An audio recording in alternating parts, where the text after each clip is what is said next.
Très bien, bonsoir à tous. C'est un grand plaisir pour moi, avec mes collègues de Schneider Electric, de vous accueillir aujourd'hui, ce soir, au château de Longchamp. Alors le château de Longchamp, c'est un lieu qui est opéré par la fondation Good Planet, qui est une fondation qui sensibilise aux enjeux environnementaux. Son président, c'est Yann Arthus Bertrand, dont je pense que nous apprécions tous la vue qu'il porte sur notre planète, dont il faut qu'on prenne soin. On a pensé que c'était, de ce fait, un lieu idéal pour parler de crise et d'urgence énergétique ce soir. Alors avant d'entrer dans le détail,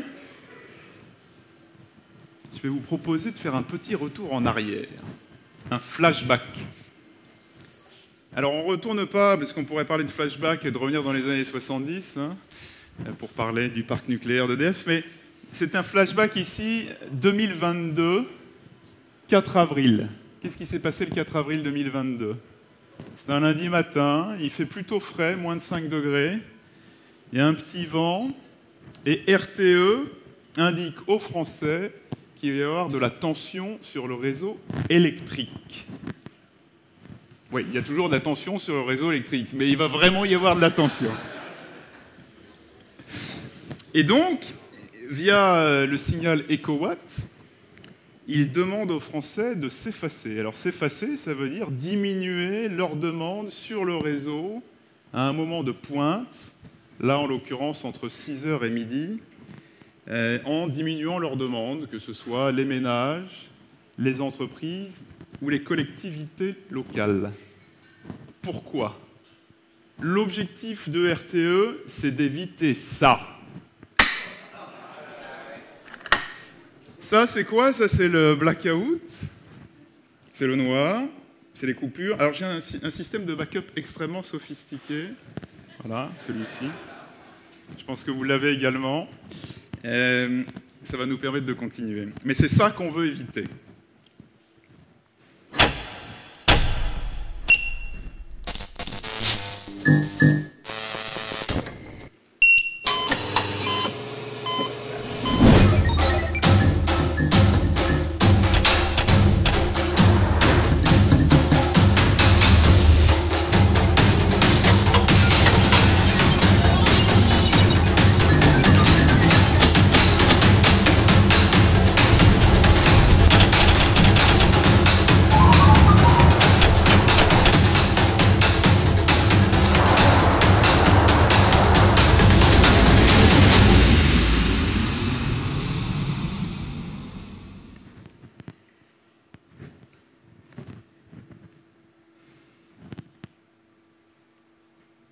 Donc ces situations de blackout, on souhaite les éviter. Pourquoi ? Elles existent dans d'autres pays. Le point, c'est que chez nous, en Europe et en France, on n'y est pas prêt. Quand on commence à parler de coupure d'électricité, qu'est-ce qu'on découvre ? On découvre par exemple qu'il n'y a pas de backup sur nos antennes de télécom. On découvre aussi, par exemple, que s'il y a une coupure électrique, le portail ne s'ouvre pas, les ouvrants ne s'ouvrent pas. Donc il y a tout un tas de situations en fait assez compliquées qu'il faudra gérer. Et évidemment, en termes économiques, c'est assez compliqué pour les entreprises également. Mais en plus de ça, la réalité, c'est qu'on a beaucoup de solutions pour éviter ces blackouts. Et la base, c'est qu'il faut vraiment qu'on repense le système énergétique en se disant l'offre est un donné. Okay, l'offre, c'est-à-dire l'approvisionnement en électricité, il va être ce qu'il est. Et vraiment, le système électrique, il va falloir qu'on se focalise sur la gestion de la demande. Alors c'est un paradigme qui est très différent, parce que la demande, c'est nous, c'est vous, c'est nous qui la contrôlons. Et ce changement de paradigme, il nous donne l'opportunité de reprendre le contrôle. On a des technologies qui vont nous permettre de changer la demande, de changer la forme de la demande, de changer la taille de la demande en la réduisant. Oups, un peu trop vite. Alors qu'est-ce qui s'est passé le 4 avril ? Le 4 avril, en s'effaçant, on a fait disparaître à peu près le besoin d'une centrale nucléaire. De l'ordre de 800 mégawatts en termes de capacité, Centrale de certains paliers, c'est de l'ordre de 900 MW. Alors c'était un exercice, on va dire, sur la base du volontariat, pas complètement rodé, mais dont on va avoir besoin probablement beaucoup dans les mois qui viennent. Pourquoi ? C'est quand même une situation assez étonnante. Parce que pendant des années, en France, on était extrêmement fiers de notre paysage énergétique, en particulier électrique. 70% de nucléaire dans le mix, ce qui veut dire qu'on a quand même un mix électrique qui est décarboné à 92%. Quand on y ajoute l'hydro, l'éolien, le solaire, c'est parmi les meilleurs mix décarbonés mondiaux. Un prix de l'électricité qui était somme toute compétitif, de l'ordre de 85 € du mégawattheure. Et puis en fait, une France qui historiquement était exportatrice d'électricité, un petit peu moins dans les dernières années, puisqu'on voit qu'il y avait 17, 20 jours par an où on devait importer de l'électricité du reste du réseau européen. Aujourd'hui, on n'est pas du tout dans cette situation. Et on a une double crise énergétique en Europe. On a la crise du gaz, on en parle, elle est évidemment liée à la géopolitique et à ce qui se passe avec la Russie et l'Ukraine. Ça a un énorme impact sur les marchés du gaz et sur les prix du gaz. Ça a un impact également sur le marché de l'électricité. Je rappelle quand même que beaucoup de nos voisins génèrent la majeure partie de leur électricité avec du gaz. Donc quand vous avez du gaz qui devient très cher, l'électricité chez nos voisins devient très chère. Et nous, en plus, en France, on a actuellement un problème de disponibilité de nos centrales nucléaires. Je pense que c'est un problème qui est bien documenté et connu, à la fois les maintenances de long terme et un événement un petit peu plus soudain, qui est la découverte des corrosions sous contrainte sur un certain nombre de centrales. Ça veut dire qu'aujourd'hui, on a plus de 20 centrales qui ne tournent pas sur un parc de 56, ce qui est un gros problème en termes de génération d'électricité. Ça se marque par des prix de l'électricité qui ont été multipliés par 5 en termes de prix spot. Actuellement, on voit des prix de l'ordre de 400 à 450 € du mégawattheure. On vient de 85. Évidemment, ce n'est pas nécessairement ce que vont payer tous les acteurs. Il y a beaucoup de gens qui ont un mix vers 150, 200 €. Néanmoins, c'est un surcoût qui est majeur, en particulier pour les entreprises qui utilisent beaucoup d'énergie. Et ce sera un choc de compétitivité pour l'Europe et pour la France. Parce que nos concurrents mondiaux, en particulier dans le secteur industriel, ils ne souffrent pas de prix qui augmentent de la même façon. Une statistique, 220 jours d'import d'électricité en France. Ce qui veut aussi dire qu'on avait le mix le plus décarboné et qu'on pouvait en être très fier, mais l'électricité qu'on importe, c'est beaucoup de l'électricité qui, elle, est plus carbonée que la moyenne. Voilà. Donc on a vraiment un challenge sur le paysage énergétique. Ça veut dire quoi ? Ça veut dire qu'il faut économiser l'électricité. RTE nous en a parlé. Évidemment, il faut aussi qu'on économise du gaz. Mais RTE se focalise sur l'électricité, a demandé avec le gouvernement aux Français de travailler pour économiser de l'ordre de 10% de la consommation. Aujourd'hui, si on prend les 4 dernières semaines, et je rappelle qu'RTE publie toutes les semaines un rapport sur la consommation d'électricité en France, toutes les semaines, les 4 dernières, on est à moins 6,4%. Alors malheureusement, ça se stabilise. C'est-à-dire qu'on avait démarré à la sortie de l'été avec 0% d'économie, on a atteint un pic à moins 6,5%, c'est en train de se stabiliser au mois d'octobre. C'est-à-dire qu'on n'est quand même pas encore sur la trajectoire qu'il nous faut. Qu'est-ce qui se passe ? Il se passe que les industriels, eux, économisent plus que la moyenne, à peu près moins 13%. Et là, je dois dire, pour les gens qui sont dans le bâtiment, dans le tertiaire en particulier, il faut faire un effort. Le tertiaire est à 0% d'économie d'électricité depuis l'été. On en reparlera. Voilà, mais on est à un point d'inflexion majeur. Pourquoi ? Parce que pour la première fois depuis des années, en fait, on se rend compte que les mêmes actions qui préparent le long terme, en particulier dans le long terme, les économies d'énergie, dont je rappelle que RTE indique qu'elles sont critiques pour atteindre une économie net zéro en 2050. Il faut faire 40% d'économie d'énergie d'ici là. Les mêmes actions sont celles qu'on doit mettre en œuvre demain, après-demain, la semaine prochaine. Donc là, vous n'avez pas de dissonance cognitive entre le long terme et le court terme. On ne peut pas dire Demain, c'est demain, dans 20 ans, c'est dans 20 ans. La réalité, c'est que la crise énergétique, elle nous force aujourd'hui à économiser de l'énergie de façon massive et à nous mettre en chemin, sans arrière-pensée, pour préparer le futur, quoi qu'il arrive. Maintenant, on a une transformation du modèle énergétique qui est assez profonde. Alors, je rappelle effectivement les scénarios net zéro pour l'économie française qui ont été publiés il y a 1 an. Ils reposent sur 3 piliers fondamentaux. Le premier, c'est l'efficacité énergétique. On doit diminuer notre utilisation d'énergie pour le même output, pour la même économie, la même activité économique, de 40%. C'est un challenge, mais c'est faisable. Je vous donnerai l'exemple de Schneider Electric un peu plus tard. C'est faisable. Mais là, on nous demande de faire moins 10% sur l'année qui vient. Ça nous met sur la bonne trajectoire. Si on fait moins 10% sur l'année qui vient, je pense qu'on sera en mesure de faire mieux que ce dont on a besoin sur le moyen terme. Deuxième grande transformation, c'est l'électrification des usages. Alors vous allez me dire, l'électrification des usages, on n'a déjà pas assez d'électricité. Oui, aujourd'hui, on a une crise électrique temporaire, en particulier liée à la disponibilité des centrales, alors que les stocks de gaz sont relativement pleins. On parlait de 97% cette semaine pour les stocks de gaz. Projetez-vous dans 1 an, on n'en sera pas au même point. Idéalement, on aura plus de centrales qui généreront de l'électricité. En revanche, on va avoir un vrai problème de substitution de notre gaz. Pourquoi ? Parce que je rappelle qu'aujourd'hui, en Europe, sans gaz russe, c'est plus de 40% de notre consommation de gaz pour laquelle il va falloir qu'on trouve des alternatives. Alors, 2 possibilités. 1, on n'en trouve pas. 2, on en trouve, il est extrêmement cher. Choc de compétitivité, entre autres, pour notre industrie. Pourquoi l'électrification des usages est de toute façon quelque chose de fondamental sur le moyen terme ? Parce que l'électrification des usages, elle permet de faire 2 choses.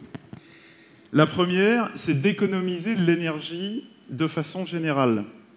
Je rappelle un principe tout bête, mais quand on a un véhicule électrique par rapport à un véhicule thermique, en termes d'efficacité par rapport à la ressource d'énergie primaire, on n'a pas de dissipation de chaleur ou quasiment aucune. Toute l'énergie qu'on utilise dans le moteur électrique, à 90%, devient énergie cinétique, pour ceux qui ont des restes de physique. Le reste, dans un moteur thermique, ce n'est qu'1 tiers, ce qui veut dire que 2 tiers part en fumée. Okay, donc, à chaque fois qu'on transfère de la demande énergétique vers de l'électrique, on économise de l'énergie de façon globale. Mais le deuxième point, c'est qu'en plus, c'est une énergie qu'on va pouvoir rendre propre, en particulier si on travaille sur le 3e sommet que vous voyez ici, qui est la décarbonation du mix. Nous, aujourd'hui, en France, on a cette chance, l'électricité, elle est déjà décarbonée. Donc notre challenge numéro 1, c'est pas de travailler à fermer des centrales à charbon ou des centrales à gaz, c'est de rajouter de la capacité décarbonée. Il y a un plan pour ça, le nouveau nucléaire, c'est-à-dire rajouter des réacteurs. Et il y a un deuxième plan pour ça, qui est de faciliter le déploiement des renouvelables. Le renouvelable le plus facile à déployer le plus rapidement, c'est le solaire, de très loin. On voit actuellement, et j'imagine que vous le voyez également, beaucoup de projets privés d'investissement dans l'autoconsommation. Pourquoi ? Souvenez-vous ce qu'on a dit, l'électricité aujourd'hui, entre 200 et 400 euros du mégawattheure, disons même à 200 euros du mégawattheure, vous substituez ça par un PPA solaire privé, c'est-à-dire un investissement que vous ne faites pas, parce qu'en fait, vous signez un engagement d'achat d'électricité pour les 20 ans qui viennent, c'est entre 75 euros et 105 euros du mégawattheure. C'est déjà moins cher que ce qu'on trouve sur le marché. La révolution des renouvelables, elle est en marche, et elle est en marche dans toute l'Europe. Voilà, donc ça, c'est vraiment la transformation profonde de notre modèle énergétique. On a également, en termes technologiques, beaucoup d'innovations qui se sont produites dans les dernières années. Nous, notre credo, c'est que l'alliance du digital, qui permet une bien meilleure visibilité de ce qui se passe dans nos systèmes, y compris nos systèmes énergétiques, et de la transformation électrique, ça va préparer une économie beaucoup plus vertueuse et beaucoup plus durable. Le digital, il est fondamental parce qu'il va nous apporter de la visibilité sur ce qui se passe chez nous. Alors j'ai un petit sondage à faire, en bonne foi, Qui, aujourd'hui, pense, dans son entreprise, avoir une bonne compréhension granulaire, documentable de sa consommation d'électricité? Levez la main, hein, soyez pas timide. Hein. Ah. Bravo pour les courageux. Bravo pour les courageux. Je pensais qu'il y aurait plein de mains. Je pensais qu'il y aurait plein de mains. Mais la réalité, c'est qu'en fait, seulement 10% des entreprises, au maximum, hein, pensent qu'elles ont cette visibilité. Donc on a plus de 90% des entreprises qui, en fait, aujourd'hui découvrent qu'elles n'ont aucun contrôle sur leur consommation énergétique. Je peux vous dire, pour en avoir visité un certain nombre, je pense que c'est la réalité. Et ça, c'est là que le digital peut vraiment faire la différence. On parle d'outils de pilotage, d'outils de contrôle qu'on déploie, qui permettent de monitorer, de comprendre ce qui se passe, de générer des idées d'action, parce que ce n'est pas le digital tout seul qui va permettre d'évoluer, mais il permet au moins de comprendre ce qu'il faut faire. C'est la plus grande difficulté. Aujourd'hui, nous, on le voit chez beaucoup d'acteurs sur le marché, c'est « qu'est-ce que je dois faire ?» Alors maintenant, je vais simplement passer en revue un certain nombre de solutions qui existent dans nos grands verticaux, nos grands marchés, simplement pour montrer que ces solutions, elles sont possibles et déployables partout. C'est-à-dire qu'aujourd'hui, il ne faut pas se dire « ah ben non, c'est le boulot de l'industrie, le problème de compétitivité dans notre économie, c'est eux qui vont le porter ». Ça n'est pas le cas. Je pense qu'il y a un rappel qui est important sur le bâtiment en particulier. Le tertiaire, c'est 44% de la consommation d'énergie en France. C'est aussi probablement un endroit où on prête un peu moins attention à la consommation d'énergie parce que c'est moins douloureux que quand vous êtes dans une industrie énergivore et où l'énergie représente une très très grosse part de votre PNL. Néanmoins, et là c'est un appel pour nos amis du tertiaire, c'est un secteur qui est critique en termes de principe de subsidiarité. L'électricité qu'on utilise en France, qu'elle soit utilisée dans le tertiaire, dans l'industrie, etc., c'est la même. Si on arrive à faire suffisamment d'économies dans un secteur où c'est moins douloureux d'économiser, parce qu'aujourd'hui il y a énormément de gâchis, ça permettra plus rapidement de passer le cap sur la disponibilité de l'énergie et probablement d'ailleurs de faire baisser les prix. Donc moi, je vous engage, dans le tertiaire, à vraiment prêter un regard neuf sur votre utilisation d'énergie. Aujourd'hui, là, on va vous dire, il y a 30% d'énergie qui est gaspillée dans le bâtiment. Moi, je vais vous dire, c'est le minimum. Dans beaucoup de bâtiments qui n'ont pas de système de pilotage, pas de capteurs, et qui, historiquement, n'ont pas été gérés avec beaucoup d'attention, il y a probablement 70% de l'énergie qui est gâchée. C'est-à-dire vous avez des lumières tout le temps, vous ventilez partout, vous avez du chauffage, voire du chauffage et de la climatisation en même temps, et vous ne le savez pas. C'est ça qui se passe dans un bâtiment. Et aujourd'hui, il existe des technologies qui ne sont pas toutes nouvelles, mais dans lesquelles il y a eu énormément de progrès récemment, en particulier la GTB, la gestion technique du bâtiment, mais également des systèmes encore plus avancés pour des bâtiments plus techniques qui permettent d'aller chercher énormément d'économies. Je vais simplement rappeler une statistique que j'utilise peut-être trop souvent. Un bâtiment moyen en Europe, c'est 330 kWh par mètre carré par an d'énergie utilisée. Bâtiment moyen. Bâtiment bien équipé d'une GTB récente, on va déjà faire moins 40% par rapport à ce niveau-là. Le dernier bâtiment de Schneider Electric à Grenoble en R&D, qui a été designé avec ce souci de sobriété énergétique depuis la conception, est à 37 kWh par an par mètre carré, donc 10 fois moins que le bâtiment moyen. Évidemment, la rénovation ne va pas permettre de diviser par 10, mais aller faire un moins 40%, ça c'est faisable. Alors pour en témoigner, on va prendre le CHU de Lille. Alors moi j'aime bien parce que le CHU, c'est un bâtiment technique. C'est un bâtiment où il se passe des choses vitales et qui ne peut pas se permettre de manquer d'énergie, d'avoir des surprises sur la disponibilité de l'électricité. Le CHU de Lille, c'est 500 000 m² quand même, c'est pas un petit bâtiment. 1,4 million de patients qui viennent par an. Ils ont travaillé sur un projet d'extension et en parallèle de rénovation, ce qui veut dire qu'on a substitué à leur distribution électrique existante de la distribution électrique connectée, donc qui remonte l'ensemble des données d'utilisation d'énergie. On a également installé des centrales de mesure. Donc au total, il y a eu un software, enfin 2 softwares en l'occurrence, qui leur permettent à la fois plus de résilience en monitorant la santé de leurs actifs énergétiques pour éviter entre autres les pannes. Et il peut y avoir des pannes catastrophiques. Et deuxièmement, vous voyez le software du milieu, Power Monitoring Expert, qui est un software qui permet de suivre très finement la consommation énergétique.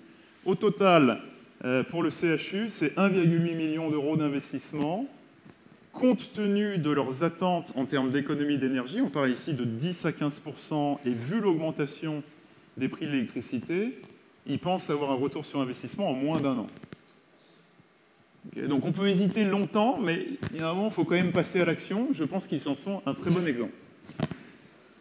On parle de l'industrie. L'industrie, en fait, utilise moins d'énergie que le tertiaire. Au global, c'est 20%, un peu plus de 20%. Ça dépend des estimations. Mais ce n'est pas le secteur le plus énergivore en France. C'est derrière le tertiaire, mais également derrière le résidentiel. En revanche, pour l'industrie, l'énergie, elle est absolument critique. Parce que vous avez généralement des process continus. Vos usines, vous voulez qu'elles tournent, vous en avez besoin, vous ne pouvez pas les arrêter. Et en plus de ça, généralement, l'énergie, elle est coûteuse dans votre compte de résultat. Il y a des verriers, il y a des gens qui font de la fusion de métal, etc. Et l'énergie est absolument critique pour leur compétitivité. Donc ici, on a également des solutions pour faire baisser l'intensité énergétique. Et on a vraiment 3 grands sujets à regarder en termes d'efficacité. Le premier, c'est le process industriel. Le process industriel, généralement, il est assez optimisé. Néanmoins, il n'est pas toujours digitalisé, ce qui empêche généralement de l'optimiser au maximum. Et nous, ce qu'on voit, c'est que quand on met en œuvre des softwares plus récents dans des usines, en particulier en utilisant des technologies sur base de cloud, avec du big data, et donc des analytics qui nous permettent de comparer différents sites, on arrive à aller chercher plus d'efficacité sur le process industriel cœur. Et deuxièmement, il y a des sources additionnelles d'économie d'énergie dans l'industrie. La première, c'est les utilités industrielles. C'est tout ce qui est autour du process, la fabrication de froid, de chaleur. Donc tout un tas de process qui ne sont pas le cœur de la fabrication du produit par l'industriel et dans lequel on voit qu'il y a souvent des dérives, une absence de monitoring et des pertes d'énergie de l'ordre de 15 à 20%. Et puis le troisième grand levier dans l'industrie, c'est les bâtiments. Beaucoup de bâtiments industriels sont sous-équipés en termes de pilotage pour le bâtiment lui-même. Et on peut aller y chercher 20, 30, 40% d'économie. Je vais vous donner un exemple qui est celui de Schneider. Nous, on a un certain nombre de nos bâtiments où aujourd'hui, on utilise du gaz pour le process industriel, typiquement par exemple pour des process de peinture, sur lequel il y a besoin de chauffer à haute température. Et aujourd'hui, c'est un process qui se fait au gaz. Mais également, quand on le fait pour le process industriel, on l'utilisait pour le chauffage. Depuis l'été, sans affecter le process industriel, on a baissé de 25% notre utilisation de gaz. C'est essentiellement sur la partie tertiaire de l'industrie. Tout ce que les industriels peuvent faire sur le tertiaire, c'est autant de renoncements qu'ils n'auront pas à faire sur leur process cœur. Un exemple ici avec BCF Life Science, c'est une entreprise française, comme son nom l'indique, basée en Bretagne, d'ailleurs je crois qu'on a des représentants ici ce soir, qui travaille donc dans le secteur des acides aminés. Et donc il y a un process d'extraction, de séchage des acides aminés qui est assez énergivore. Et sur une base d'un process qui est déjà très professionnel, très optimisé, BCF a décidé de lancer un audit et ensuite de s'équiper de capteurs et d'un système de pilotage énergétique, en l'occurrence Power Monitoring Expert, pour voir s'il pouvait générer des réductions d'utilisation d'énergie. Et aujourd'hui, sur la base de 5% d'économie attendue, ils vont pouvoir rembourser l'investissement qu'ils ont fait en moins de 3 ans. Donc c'est aussi de bons payback, sachant que on verra s'ils ont l'opportunité d'aller au-delà des moins 5%. Nous, on a utilisé le même software, par exemple, sur nos centres logistiques. En 3 ans, on a économisé 30%. Enfin, tout ça, c'est des exemples de ce qui est faisable dans le secteur industriel, qui est un secteur critique. Maintenant, tournons-nous vers le secteur de l'IT, et en particulier les data centers. Alors parfois, le secteur de l'IT et du numérique, il est montré du doigt en disant « oui, mais alors, tous ces data et ces softwares, vous allez générer énormément de besoins énergétiques incrémentaux. » C'est pas vrai. Aujourd'hui, les data centers, ils représentent de 2 à 3% de la consommation d'énergie globale. Sur le marché français, c'est intéressant, en 10 ans, il y a eu une augmentation d'un facteur 5 de tout ce qui est computing power et hosting, capacité de hosting de data sur le marché français, x5. Et en termes énergétiques, on a fait moins que x2. Pourquoi? Parce qu'en fait, les data centers, qui sont des bâtiments très techniques, ont beaucoup travaillé sur leur efficacité énergétique. Il y a un ratio qui regarde, on devrait regarder plus de ratios dans le tertiaire, il y a un ratio qui regarde dans les data centers qui s'appelle le PUE, et qui, en fait, compare ce que vous utilisez en termes d'énergie pour le data center et ce qui est vraiment utilisé pour la fonction IT du data center, en particulier dans ses serveurs. Historiquement, ce ratio, il était de l'ordre de 2,5. Donc vous utilisiez 2,5 unités d'énergie pour une qui vraiment fait fonctionner le cœur de votre process. Ça, c'était le cas vers 2007-2008. Actuellement, en Europe, on est vers 1,5. Donc il y a eu beaucoup de progrès. Et là, je vais mentionner l'exemple d'un des leaders français du data center, qui est Digital Realty. On a également Equinix, j'ai eu Régis dans la salle tout à l'heure. Ces deux leaders travaillent dans la même direction d'amélioration de la technologie. Et ce qu'on voit, c'est qu'ils sont capables, grâce à des systèmes de monitoring, à la fois sur l'aspect gestion du bâtiment, mais également sur la gestion du process électrique, d'amener leur PUE à moins de 1,2. En l'occurrence, chez Digital Realty à Marseille, ils ont réussi à atteindre le 1,1 en étant en plus créatifs dans l'utilisation d'une rivière souterraine pour le processus de refroidissement de leur salle de serveur. Voilà. Donc là, on voit également des applications de software, de pilotage pour améliorer l'efficacité énergétique. On a ici une industrie qui est mûre et qui, depuis des années, travaille sur le sujet, mais qui nous montre la voie. Je rappelle, passer d'un PUE de 2,5 à 1,2, si on fait tout ça, on a fait ce qu'il fallait d'ici horizon 2050 pour atteindre le carbone zéro en France. Voilà, donc juste pour donner un petit peu de perspective, ces solutions, en particulier digitales, d'efficacité énergétique, elles existent, elles permettent de gagner jusqu'à 40%. Ce n'est pas à tous les coups, mais en moyenne, 30%. 40% quand vous avez des infrastructures qui n'ont pas été optimisées du tout, c'est tout à fait faisable. D'ailleurs, et c'est là que je vais vous parler un petit peu de Schneider, nous-mêmes, on en est à notre 5e plan d'efficacité énergétique. Alors, on a commencé en 2009. Généralement, c'est des plans de 3 ans où on s'applique nos propres technologies dans nos usines et dans nos bâtiments pour économiser de l'énergie. Donc, sur les 4 premiers plans, 4 fois 3 ans, on a à chaque fois économisé plus de 10% d'énergie. On a oscillé entre moins 10 et moins 13% sur chacune de ces phases. Donc, ça veut dire qu'en cumul, on est allé au-delà des moins 40%.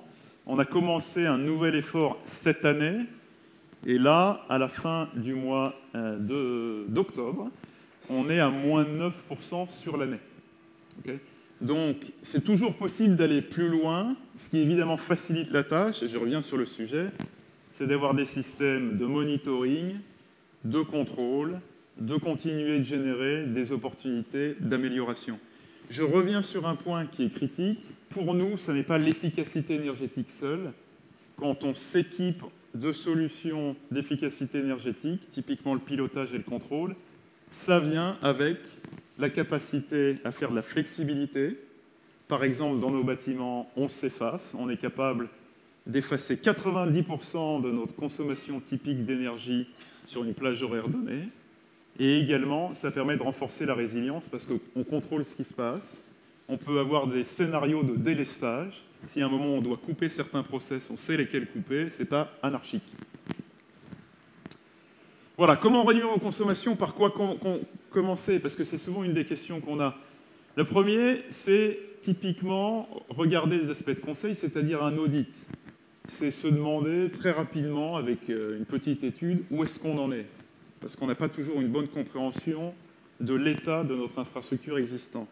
Le deuxième point, on en a parlé, c'est de digitaliser. Généralement, c'est une digitalisation qui est assez légère. Hein. On met des capteurs, on met un software, on n'a pas nécessairement besoin de mettre un serveur, on peut faire du serveur hosting ailleurs. Ça peut se faire vite, ça permet de collecter les datas et de comprendre ce qu'il faut faire. Le troisième point, à un peu plus long terme, c'est de continuer d'électrifier nos process, et c'est également potentiellement de s'équiper de nos propres capacités de génération. Je parlais du solaire en autoconsommation, c'est certainement une option compétitive et intéressante. Voilà. Juste un point en termes de technologie. Nous, ça fait donc une vingtaine d'années qu'on travaille d'arrache-pied sur les aspects d'efficacité énergétique. On l'a beaucoup fait dans d'autres marchés, d'ailleurs, qui avaient plus de problèmes que le marché européen. Ce qui nous permet aujourd'hui de présenter des offres globales qui sont, on va dire, best in class à utiliser sur le marché français. Voilà. Moi, j'ai simplement un appel pour vous tous qui est le suivant. C'est le temps d'agir, pas de réfléchir, d'agir. D'agir de façon pragmatique, mais avec le sens de l'urgence, en particulier en se focalisant sur l'efficacité énergétique, qui est un gisement majeur d'économie d'énergie, de compétitivité.